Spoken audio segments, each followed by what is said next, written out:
The takeover threat. Imagine waking up to headlines saying the US president wants to buy your country and won't rule out using military force to take it.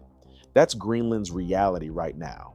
In January 2026, President Donald Trump intensified his push to acquire Greenland, threatening tariffs against 8 European nations, including Denmark, which is responsible for Greenland's defense. Trump has refused to rule out military intervention, stating, "One way or the other, we're going to have Greenland." For Greenland's 56,000 residents, this isn't a distant geopolitical debate. It's a direct threat to their sovereignty, their identity, and their future. Greenland's Premier Moot Burup Egede responded bluntly, "Greenland is ours. We are not for sale and will never be for sale." Over 85% of Greenlanders oppose U.S. control.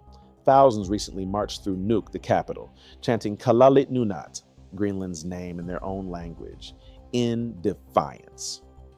But Trump's interest isn't backing down. The White House has called Greenland integral to national security due to its location along the Giayut Gap, a strategic choke point between Greenland, Iceland, and the UK, crucial for Arctic surveillance. Greenland also sits atop massive rare earth mineral deposits, essential for defense technology, renewable energy, and electronics. The infrastructure trap. Greenland's infrastructure was built for isolation, not global attention. Most airports have short runways, suitable only for small aircraft. Ports are limited and vulnerable to ice conditions. Internet connectivity is improving but remains unreliable outside major towns like Nuuk. There are no highways connecting cities. If you want to travel between communities, you must rely on boats, helicopters, or small aircraft. Now, foreign military aircraft, researchers, journalists, and potential investors are arriving in growing numbers. Trump's son visited in January 2026. U.S. special envoys have been appointed. European troops deployed for Arctic drills in September 2025. Locals worry that systems already stretched thin will be pushed further, without improving daily life for residents. Runways may expand, radar installations may improve, but will clinics, housing, and schools keep pace? That question deeply worries Greenlanders who fear becoming a military outpost rather than a home. The survival economics. Almost everything Greenlanders use must be imported. Food, medicine, fuel, vehicles, construction materials, internet equipment, nearly all arrive by ship or plane. Because of distance and weather risk, prices are extremely high. Heating isn't optional in a place where winter temperatures regularly fall far below freezing. Electricity isn't optional. Fuel shipments aren't optional. When supply ships are delayed or ports freeze, families immediately worry about warmth, food storage, and power reliability. Denmark currently provides approximately $600 million in annual subsidies to Greenland, about $10,000 per capita. If Greenland became independent or changed its relationship with Denmark, that support would vanish unless replaced by another source. The military pressure.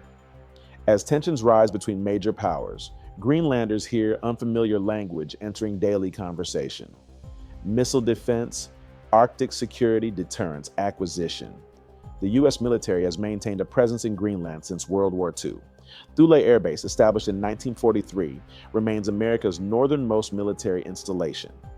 The 1951 Defense Agreement gave the U.S. permanent jurisdiction over specific defense areas. Trump has framed Greenland acquisition as essential to counter China and Russia in the Arctic. Secretary of State Marco Rubio confirmed the administration is actively discussing how to acquire the territory. White House officials state all options remain on the table, including military force, though they claim diplomacy is preferred. Denmark responded by announcing a double-digit billion increase in defense spending for Greenland. NATO allies issued statements defending Greenland's sovereignty. 7 European leaders jointly declared it belongs to its people. The Greenlandic government has tried to assert independence while navigating impossible pressures. They want neither American control nor to be pawns in someone else's chess game. The cultural extinction fear, external pressure creates internal stress that threatens Greenlandic identity itself. About 89% of Greenland's population are Inuit, indigenous people who have lived on the island for thousands of years. They call themselves Kalalit, and their language, Kalaallisut, is the official tongue. Greenland achieved home rule in 1979 and self-government in 2009. Housing shortages grow as outside workers arrive for construction projects and military operations. Prices increase. Young residents struggle to stay in their hometowns. Traditional livelihoods, fishing, hunting, sailing, clash with industrial development proposals for mining rare earth minerals. Many Greenlanders want development, investment, and opportunity, but they want it on their terms, not dictated by superpowers treating their homeland as strategic real estate. The climate paradox. Here's the bitter irony. Climate change is simultaneously making Greenland more valuable and more vulnerable. As Arctic ice melts, new shipping routes open through waters that were previously frozen year-round. The Northwest Passage could become a major global trade corridor, dramatically reducing shipping times between Europe and Asia. Melting ice also exposes mineral deposits that were previously inaccessible. Greenland reportedly holds the world's 8th largest deposits of rare earth elements, plus significant reserves of lithium, cobalt, gold, rubies, diamonds, nickel, and copper. But climate change also threatens Greenlandic communities. Coastal settlements face rising seas and increased storm damage. Traditional hunting and fishing patterns shift as the animal migrations change. Permafrost thaw destabilizes infrastructure. Greenlanders contributed almost nothing to global climate change.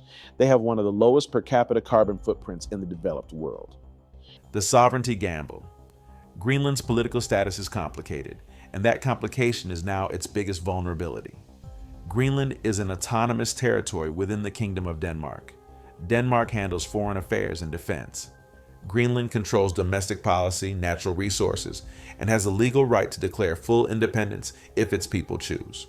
The 2009 Self-Government Act explicitly recognized Greenlanders as a people under international law with the right to self-determination. But exercising that right requires replacing Denmark's $600 million in annual subsidies.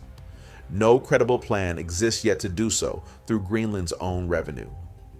Trump has exploited this ambiguity, suggesting Greenland might prefer U.S. partnership over Danish control.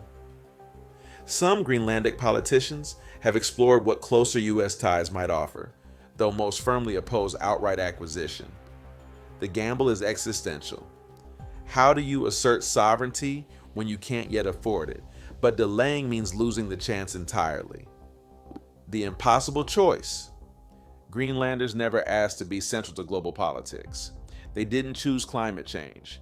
They didn't choose to sit atop rare earth minerals. They didn't choose to become strategically valuable. They didn't choose to have a U.S. president threaten tariffs and military force to acquire them. But those forces arrived anyway. In January 2026, as Trump announced 10% tariffs on 8 European nations, with threats to raise them to 25% unless a deal is reached for the purchase of Greenland, thousands of Greenlanders protested in the freezing streets of Nuuk. They weren't protesting for independence from Denmark or for U.S. investment. They were protesting the fundamental assumption underlying all these negotiations, that Greenland is property to be bought, sold, or taken, rather than a homeland of a distinct people with their own voice. What happens when a U.S. administration that refuses to rule out military force meets a population that refuses to be bought? What happens when Denmark, a NATO ally with a military smaller than the New York Police Department, is caught between defending sovereignty and avoiding confrontation with its most powerful ally? What happens when European nations that depend on U.S. security guarantees must choose between defending a fellow democracy and maintaining American protection? What happens when 56,000 people, indigenous people with language, culture, and history stretching back millennia, watch global powers decide their future at negotiating tables they're not invited to? Greenland is no longer a remote island at the edge of the world. It's a test case for 21st century power politics, where sovereignty, security, resources, and identity collide in ways the international system isn't designed to handle. And the outcome will determine not just Greenland's future, but what sovereignty even means in an era where strategic value outweighs self-determination. The world is watching Greenland now. But the question isn't what the world wants from Greenland. It's whether Greenlanders will still have a say in what happens to them. And right now, nobody knows the answer.